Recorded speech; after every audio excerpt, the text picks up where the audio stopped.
1959년 7월 31일 진보당 창당자 처형의 진실. 대한민국에서 정치인이 단 하루 만에 사라질 수 있다는 사실을 이 한 사건이 증명했습니다.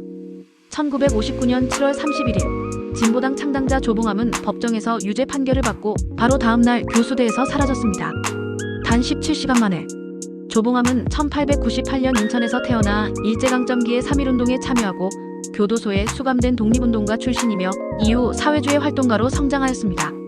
해방 이후에는 농림부 장관, 국회의장, 부의장 등을 역임했고 1956년 대통령 선거에 출마하여 30% 득표율을 기록하는 이변을 일으켜 이승만 정권의 큰 경고가 되었습니다.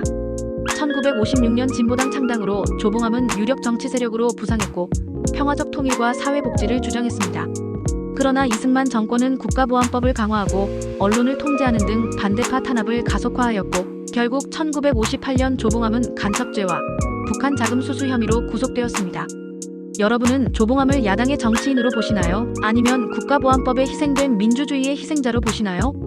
조봉암은 첫 재판에서 혐의 대부분이 무죄로 무구평을 받았으나 이후 이어진 항소, 상고 재판에서는 전면 유죄로 뒤집히고 결국 사형 선고가 내려집니다. 재심 요구가 기각된 지 17시간 만에 교수대에서 처형되었고 그는 마지막 순간 평등한 시민사회를 꿈꿨던 것은 죄가 아니라고 말했습니다. 조봉암의 딸 조호정은 2007년 진실화해위원회에 사건을 제소했고 2011년 대한민국 대법원은 조봉암의 유죄 판결을 전면 무효화했습니다. 그는 한국 현대 정치사에서 가장 유명한 사법살인의 희생자 중 하나로 공식 인정되었습니다.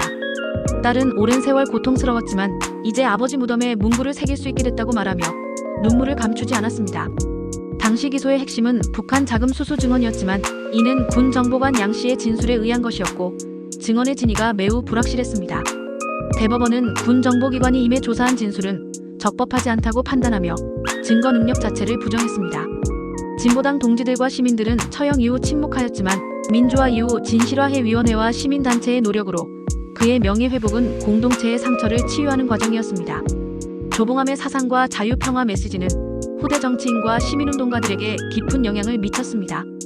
조봉암의 처형은 민주주의 억압의 상징이었지만 오히려 4.19혁명과 이후 한국 민주화 운동의 계기가 되었습니다.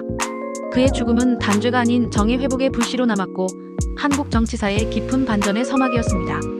1959년 7월 31일은 단지 한 정치인의 처형일 뿐이었지만 그가 추구한 정의와 자유는 이후 약 50년간 철저히 지워졌던 민주주의의 기억을 복원하는 동력이 되었습니다.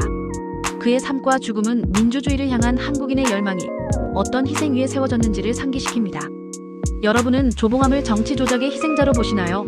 아니면 민주주의의 진정한 영웅으로 보시나요? 구독과 좋아요는 영상을 제작하는 데 큰 힘이 됩니다.